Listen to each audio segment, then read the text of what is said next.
Hello, everybody. I am Maggie, and I am the student engagement coordinator here at Crosstown High, which puts me on the master scheduling and also, so you probably remember me from last year when it probably around this time of year doing schedules then, and here I am again. Miss Haynes, our professional school counselor, and I work hand in hand on creating all of these schedules and making sure that nobody just feels like they're floating out in the universe by themselves. We look at every single student's request. We look at every single student's transcripts and their graduation planners, which I'm going to go through all of that right now. So we on Friday were in all of our English classes for 9th and 11th graders, current 9th and 11th graders. So we sent them this email that morning. And the very first link on here, which you guys will also see linked underneath this video, is a blank graduation planner. So we had every single student make a copy of this so that they could edit it and then share it to both me and Miss Haynes. So we have every single student at Crosstown High, other than our current seniors, graduation plans.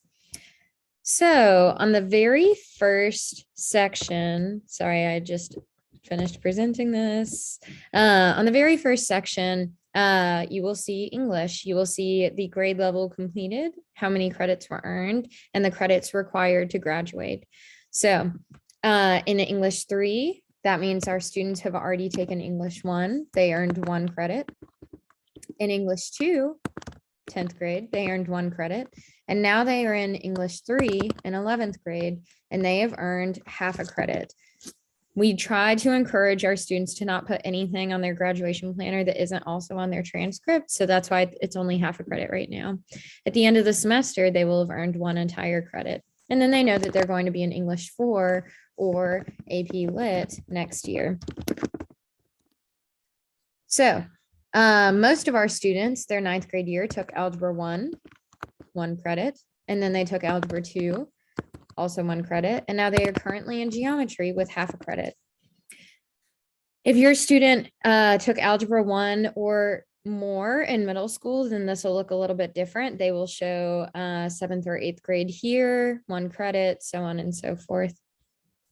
Science, most of your students took a lab science credit. That's what the state calls environmental science in 9th grade for 1 credit. They took biology last year, and then they're either in chemistry or physics right now. And again, they've only earned 1 semester worth of credit there.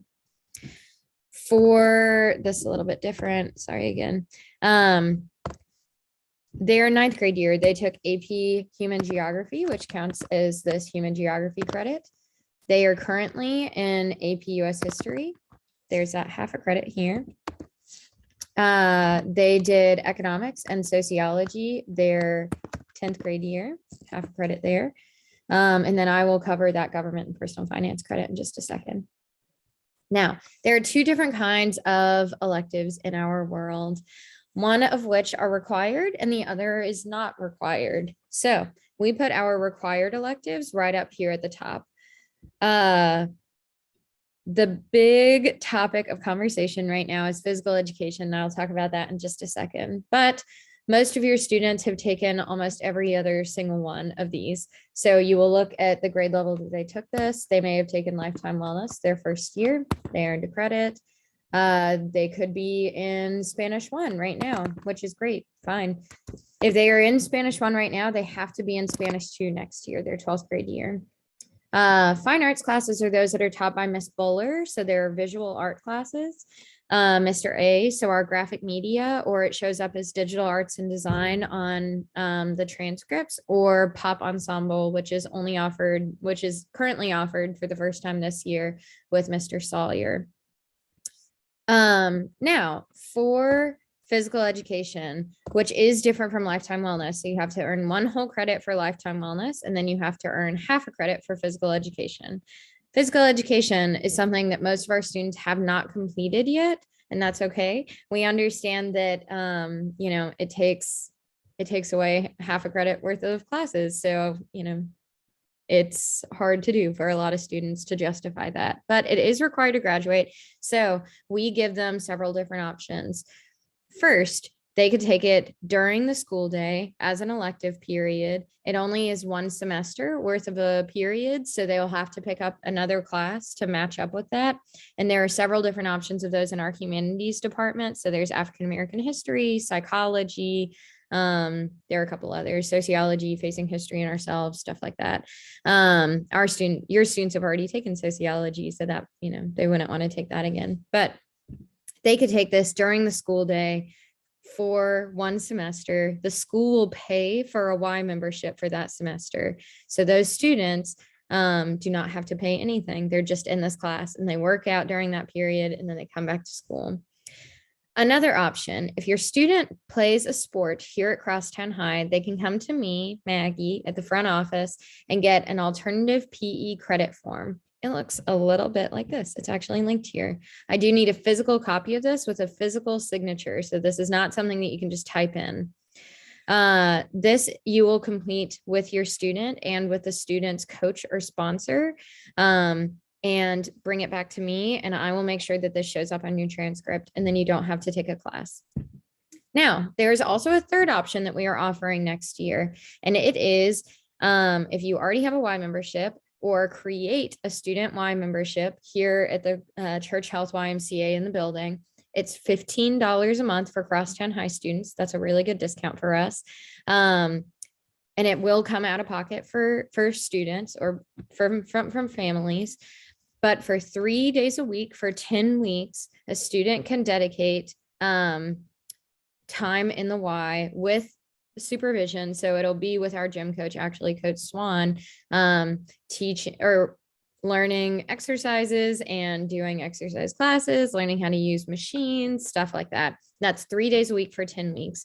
And then we'll do the same sort of thing, an alternative PE credit. And we'll call that like fitness and conditioning, basically. So those are the 3 options: in person for free, or like during the school day for free, after school for a regular membership, or doing a sport. Now, all other electives will come down here. So those are our AV production, our culinary, our creative writing, our journalism, so on and so forth. You guys will see these words several different times during your high school career. An elective focus. At Crosstown, we realized that students change their minds, and these elective courses are supposed to be a way that we figure out what we're interested in, right? So an elective focus at most schools mean that your non-required electives have to be in one category. Again, we realize that just isn't realistic for teenagers. So we do something called capstone, which counts as a humanities credit. The very first time that your kids took this capstone credit was their freshman year, and they earned 1 whole credit. Last year, we didn't call it capstone, so you can't put capstone 2 for 10th grade, but you can put capstone 2 for 11th grade, and they have earned half a credit. So at the end of this year, they'll have 2 credits of this humanities, and then next year they'll be in capstone 3, which will be their 3rd credit for that humanities elective focus. It could be that you have an elective focus in something else. That's great, but we just wanted to make sure that everybody had at least that. Now, also in the email that I sent all of our students and that I will send to you guys is our elective course catalog. I'm not going to spend a whole lot of time scrolling through all of these, but it does show all of our fine arts options, humanities options, science and math, etc. At the very top, though, is the Tennessee state and grade level required courses. So at the very top of this document, you will see what it takes to graduate from a high school in Tennessee. The very first thing on there is that you have to take 4 math credits. That is 1 math credit every single year. So you can't take 2 math classes at the same time and call it a day in your junior year. You have to take at least 1 math credit every single year. In English, same for them. You have to take 1 English credit every single year. Science, you have to have 3 science credits, including biology, chemistry or physics, and then a 3rd lab course, which here at Crosstown we call environmental science. Social studies, you have to take 3 credits worth, including U.S. history, world history and geography, and then U.S. government and economics. You guys are in U.S. history this year with that AP class. You took world history and geography your freshman year, or AP human geography, and then you have taken economics. Lifetime wellness, you have to have 1 whole credit. Again, physical education, you have to have half a credit. Personal finance, you have to have a half a credit. Foreign language, you have to have 2 credits in the same language. So if you have not taken Spanish 1 and 2, you hopefully are in Spanish 1 this year, and you will be in Spanish 2 next year, which will fulfill that graduation requirement. And then you will have 1 fine arts credit. And again, those are visual arts, photography, digital arts and design, or graphic media, and then pop ensemble with Mr. Sawyer. And then again, your elective focus. So if you scroll all the way down on this document, you will see a potential schedule for a rising 12th grader.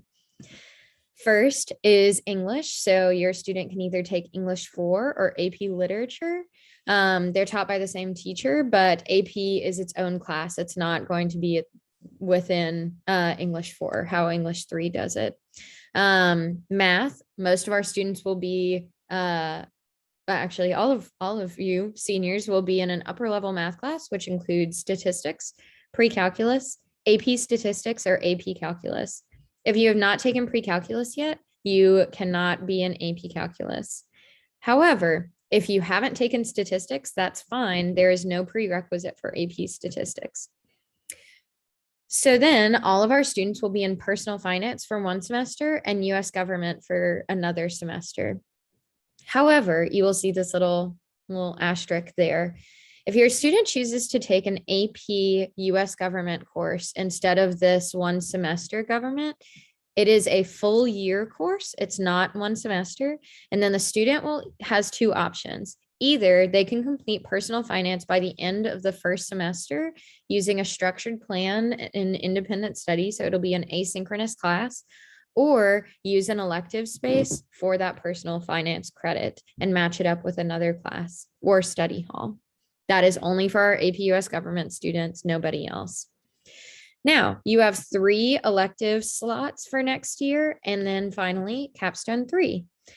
I will say this 100 times. I will say this until I'm blue in the face. If you have not completed Spanish 2, one of these elective choices has to be Spanish 2. Your other elective choices, I would go back and look at your graduation planner and see what, see if you haven't completed any of these credits and put that into your elective slots. For instance, if you're taking AP US government and going to do personal finance during the day, then you could match up that personal finance with a PE credit if you haven't earned PE yet. If you haven't earned a fine arts credit, you should take an art class. You have to take an art class to graduate. If you haven't completed lifetime wellness, you need to do so to graduate. Yeah, so that is that on this end. If you go back to our course catalog, the course selection forms, well, the student and family guide to course selection is right up here at the very top. So again, it links you into the elective course catalog. It also gives you an AP frequently asked questions sheet and all of the AP classes that we are offering. We did an elective fair early last week for all of our students to just learn about any elective that they could possibly dream of, really. So they can always look back at their electives fair planner and look at what electives they could be interested in. And then they look at their graduation planner. And then you will click into current 11th grade, rising 12th grade right here. You will fill it out, put in your name. You will choose between your English course. I'm going to just say English 4 for now. You will choose either US government with personal finance or AP government. I'm going to just say US government for now. So that'll automatically put me into personal finance. And then I'm going to say that I'm currently passing or have already passed algebra 1, 2, and geometry. And then I'm going to put statistics right here. And then for my first elective, I'm going to say that I haven't completed Spanish yet. So I'm going to put Spanish 2 right there. I'm also going to say that I haven't completed a PE credit, which is on the next page, actually. So I'm going to put a half credit here. And then I'm going to match that up with fitness and conditioning, that PE credit right there. My third elective choice, I'm going to take AP Macro and Microeconomics because I really missed economics from my sophomore year.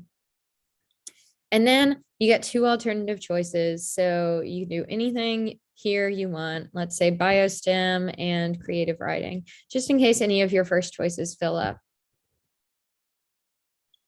I am going to take fitness and conditioning or PE during the school day. So I'm going to say no there. And then if I have any questions, let's say I want to be a TA, I want to be a teacher's assistant. How do I do that? If this is you, if you want to be a teacher's assistant next year, then Maggie, will send you a Google form that you will get a teacher to fill out. A teacher has to request you. I'm not just going to automatically put you into a TA position. And let's say I also want to know about study hall.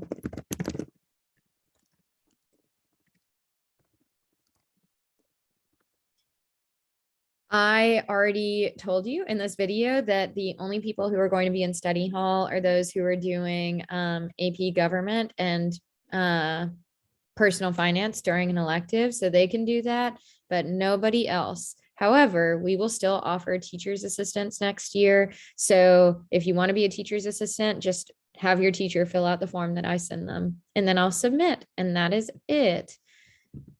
So if you have any questions, please let me or Ms. Haynes know. We love answering all of your questions. We hope that you reach out to us. We don't want any miscommunication. We don't want anybody to feel unclear about what they need to graduate or why they have to take certain credits.